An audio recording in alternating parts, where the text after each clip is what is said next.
It has been a year of some highs and some low lows in business. We had soaring inflation led to rate hikes, while home prices, they dipped nationally. We even entered a mild recession after deep economic contractions, in this year's third quarter. They felt like contradictions. Yeah. For a look back at this year's top business stories, we're joined in studio by financial commentator Pattie Lovett-Reid. Welcome back. Great to have you here. Look at our colors, because we're going to end with a bang this year. Yes. Oh, all right. Oh, well, rates were hiked all year long by the Bank of Canada. Yes. We know this. We felt this. That was in an effort to control inflation.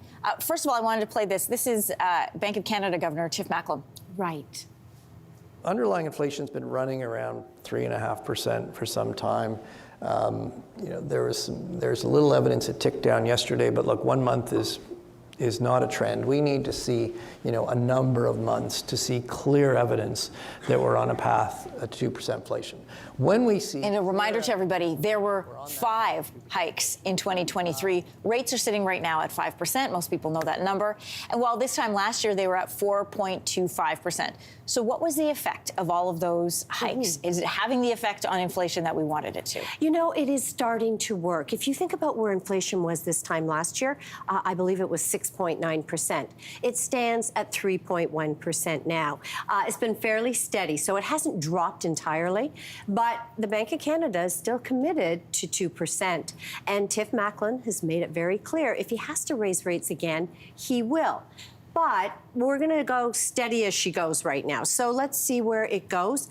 Many suggest that inflation will continue to come down slowly, but households are still feeling the pinch. Oh, sure they are. Yeah. I mean, everywhere. Real estate, dipped throughout the year. And Yeah. This is first time in a long time. Prices of homes falling about 0.9% compared to this time last year. Doesn't seem like a lot, but it makes a big difference. Sure. Yeah, so what led to the drop in housing? Well, the higher interest rates, affordability. And, you saw a market that was at a frenzy peak in February 2022.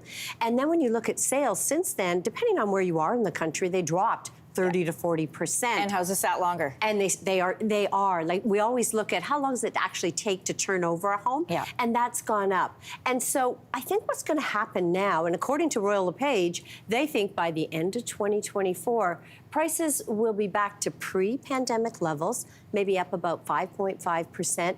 The Canadian Real Estate Association says, well, maybe a little more modest, maybe just shy of 2%. We're not seeing the market crash, but you are seeing expectations change. So if the Bank of Canada actually cuts interest rates this year, you could see mortgage rates around 4 to 5%.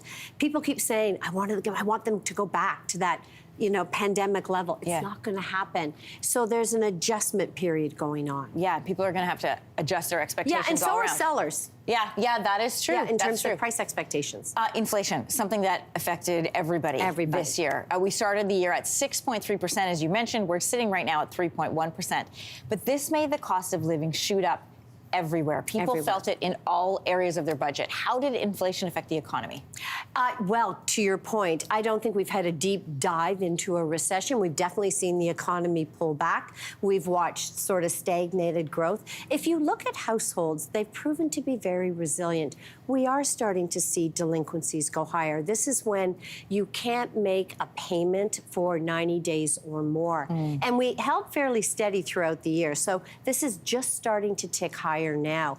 I do think people are very cautious. We're seeing it in the amount they're spending. And what happens, Anne-Marie, when you talk about a recession, it can become a self-fulfilling prophecy. Like, if the economy is going to dip down, I'm not spending any more in our household, even if I can afford to. Right. I'm not going to. I'm going to hunker down. But our economy needs those who can afford to spend to keep us going. And so, again, back to the bank. Everything goes back to the Bank of Canada, Governor. Yeah. That's why he's the governor.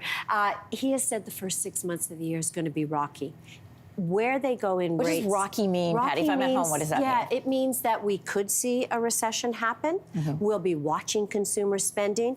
They'll be watching inflation to see if it ticks below the 3.1% and things move in the right direction. Because all of these interest rate increases take time to work their way through the system. Yeah. So we've seen a lot, we felt a lot, but we could feel even more as they work their way through. You had mentioned that we, in 2023, early on, we dipped into a mild recession. That was due in part to a sharp economic contraction in the third quarter of the year. So what has kept us from entering a full-blown recession? You know, I think the fact that the consumer has held up, the economy has held up. We're continuing to see some growth by way of productivity. When I look at the job market, when you have a job, you can spend money. Yes. Our job market turned out over 430,000 jobs last year. And so all of these metrics have suggested that we're holding our own. And many thought that we would get a bit of a soft landing. I'm not sure whether it'll be entirely as soft for all households, but for the most part, we're heading in the right direction. All right. I want to end off with this one's kind of fun, but at least fun to talk about anyway. We couldn't end the list without including X, formerly known as Twitter. It has been in a free fall. Advertisers, I mean, this is about billionaires losing billions. They fled because of rampant misinformation. It had polarizing figures like Alex Ryan. You had Elon Musk calling advertisers blackmailers. Yeah, it's expected you've summed that up really well. Yeah, they're expected to lose almost $3 billion because of this. What does the next year look like for X, or what could it look like? You know what? When I think about corporate stories I'm going to be following, this would be one. Because think about it. He took this company over for $44 billion. Then changes the name. It had a 17-year history. Who changes a brand that everyone knew? Twitter, tweet. I guess to your point, Elon Musk, he can do whatever he wants. Yeah. But revenue is down, ads are down, restricted users are back, daily users are down. And I don't know about you. I mean, I was verified at one time on Twitter. I don't post there at all anymore. I'm not paying for the verification. I have to believe there will be others that think that way. Yeah, it'll be interesting to see what happens, and how he responds is always interesting too. Fascinating. Pattie, we love you coming on the show all the time. Great to have you here and to wrap up the year in studio with you. Happy New Year to you too. Thanks. All right. Hey, thanks for watching. If you liked this, be sure to subscribe here, or you can check out more Your Morning videos right here.